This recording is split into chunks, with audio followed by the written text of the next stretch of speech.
নমস্কার বন্ধুরা, কেমন আছেন সবাই? চলুন আমাদের কিচেন গার্ডেনের কী হয়েছে, কীভাবে যত্ন করেছিলাম সেগুলো নিয়েই কিন্তু আজকের এই ভিডিওটা। আগে কিভাবে আমাদের কিচেন গার্ডেনটা ছিল আর এখনই বা আমাদের কীরকম কিচেন গার্ডেনটার অবস্থা, চলুন দেখে নিই এই ভিডিওতে। মাম্মা লিও অ্যান্ড ইভাস ডায়েরিতে আপনাদের সকলকে স্বাগত জানাই। দেখুন আমার লিও একটা মগ নিয়ে গাছে জল দেওয়ার জন্য একেবারে প্রস্তুত। এই যে আমার এই ছোট্ট গার্ডেন, এটা কিচেন গার্ডেন নয়, এটা আমাদের বাড়ির সামনে কিছু ফুল গাছ লাগানো হয়েছে। যার মধ্যে দেখুন এই গোলাপ গাছটি আমার মেয়ে নিজেই জানি না কোথা থেকে একটি ডাল নিয়ে এসে পুঁতে দিয়েছে। আর এই রঙ্গনটি আমার ভীষণ শখের, তাই রঙ্গনটি কিছুদিন আগে লাগানো হয়েছে। এই হচ্ছে আপনার স্নেক প্ল্যান্ট, এটা ঘরে ছিল কিন্তু ঘরে প্রত্যেক দিন লিও আর ইভাও মিলে ওটাকে ছিঁড়ছিল, তাই জন্য আমরা কিন্তু ওটাকে বাইরে করেছি। এই দেখুন এই বেগুন গাছটা কদিন আগে কেমন যেন মরা মরা হয়ে গেছিলো, আবার যত্ন করাতে কি সুন্দর দেখুন ফুল দিয়েছে, আর ফুলের সঙ্গে কত বেগুনও ধরেছে, ছোট ছোট বেগুনের জালি ধরেছে দেখুন। এগুলো আর 2-3 দিনের মধ্যে বেশ সুন্দর বড় হয়ে যাবে, এবং নিজের গাছ থেকে পাড়া টাটকা সবজির স্বাদই যেন আলাদা হয়, তাই না বলুন?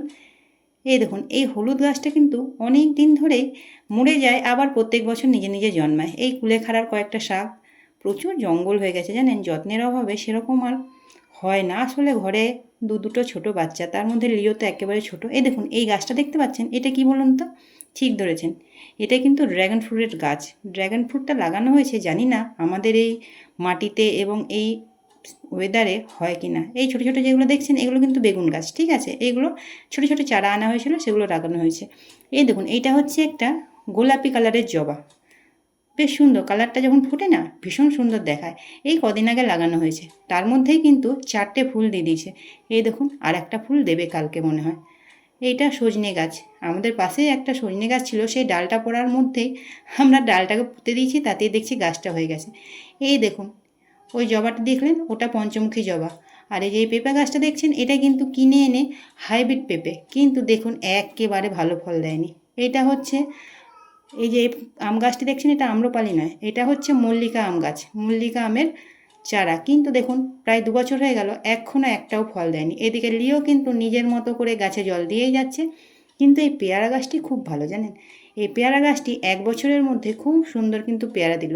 দেখুন 2 বছরে 2টি ফলনেই কিন্তু প্রচুর পেয়ারা দিচ্ছে, এবং পেয়ারাগুলোর টেস্ট বলবেন দারুণ, এবং খুব মিষ্টি, একেবারে বীজ নয়, বীজ মানে নামমাত্রই নেই বলতে পারেন। এটা হচ্ছে বারুইপুরের পেয়ারা, তাই বলে তো দিয়েছিল।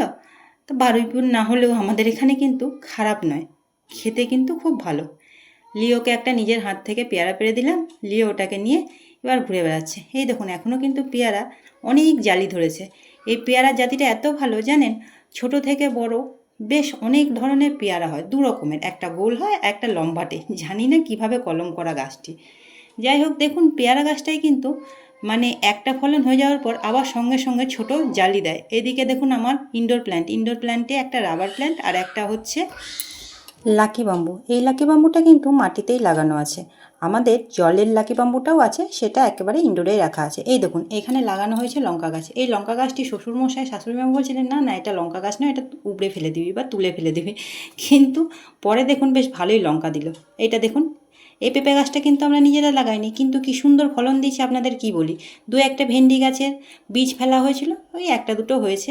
এখন আর সেরকমভাবে যত্ন করা হয় না, তাই জন্য সেরকম ফলন হয় না। এই দেখুন এটা কিন্তু একটা পঞ্চমুখী জবা, কালারটা কিন্তু খুব ভালো। আর এটা হচ্ছে আমার এই ছোট্ট এইটুকু পাড়া একটা গাছ লাগিয়েছিলাম, সেটা দেখুন এখন কত বড় হয়েছে। ওই গাছটা হচ্ছে কারি পাতার গাছ। এদিকে লিও কিন্তু সে পেয়ারাটাকে নিয়ে এদিক ওদিক ঘুরেই বেড়াচ্ছে, হয়তো 1-8বার দাঁত বসানোর চেষ্টা করছে, কিন্তু মনে হয় একবারও বসায়নি।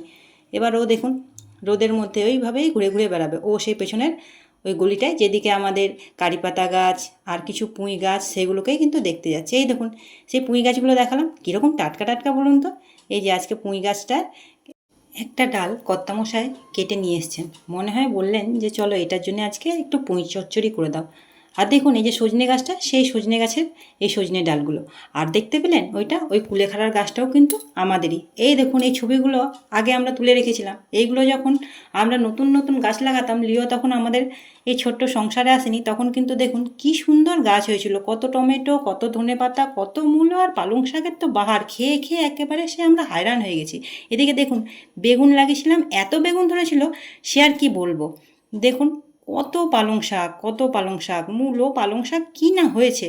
আর এই দেখুন, এটা দেখতে পাচ্ছেন, এগুলো কী বলুন তো, বরবটি কেমন ঝুলেছিল কি বলবো। যেদিন একবার করে পারতাম সেদিন 500 গ্রাম করে মনে হয় বরবটি তুলতাম, একসঙ্গে দেখুন 4-5টা লাউ তুলতাম, বুঝতে পারছেন কত হয়েছিল। চলুন যাক গে, ওসব পুরনো কথা, এখন আর যত্ন করা হয় না, সময়েরও বড় অভাব, তাই জন্য আর হয়ে ওঠে না। ওই যে পুঁইয়ের ডালটি যেটা কেটে আনা হয়েছে, কর্তামশাই বললেন সঙ্গে সঙ্গে টাটকা টাটকা রান্না করো, তাই ওই পুঁই চচ্চড়ি হচ্ছে, পেঁয়াজ দিয়ে কিন্তু আজকে পুঁই চচ্চড়ি হবে, খেতে কিন্তু দারুণ লাগবে। আর গরম গরম ভাতের সঙ্গে খেতে কিন্তু বেশ ভালোই লাগে। এদিকে দেখুন সজনে শাক পেরেছি, একদিনে 2টো শাক, ভাবুন।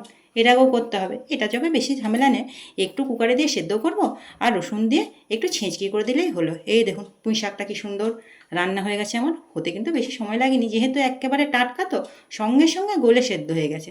আজকে রান্না হয়েছে দেখুন, এই ভিডিও বানাতে বানাতে আপনাদের রান্নাটাও দেখিয়ে দিই। দেখুন কত কিছু রান্না হয়েছে, রান্নার মধ্যে দেখুন ভাত হয়েছে, ছোট্ট পরিবার তাই ছোট্ট হাঁড়িতে ভাত হয়েছে।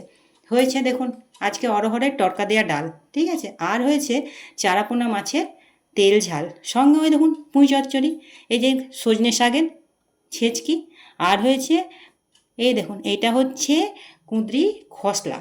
আর এখানে দেখুন ওই যে বড়াগুলো দেখলেন, ওটা কিসের জানেন? ওই বড়াটা হচ্ছে কাঁচকলার বড়া, কাঁচকলার বড়া ঠিক নয়, কাঁচকলার কোপ্তা বানিয়েছিলাম আজকে পেঁপে দিয়ে। এই যে এত কিছু রান্না হয়েছে, তাও কর্তামশাইয়ের কোনো কিছুই পছন্দ হয় না এত রান্নার পরেও। যাক, উনি খাদ্য রসিক বলেই আমি কিন্তু বানাই। ভিডিওটি আপনাদের ভালো লেগে থাকলে অবশ্যই লাইক, শেয়ার, সাবস্ক্রাইব করে পাশে থাকবেন। আবার দেখা হচ্ছে নেক্সট ভিডিওতে, টাটা।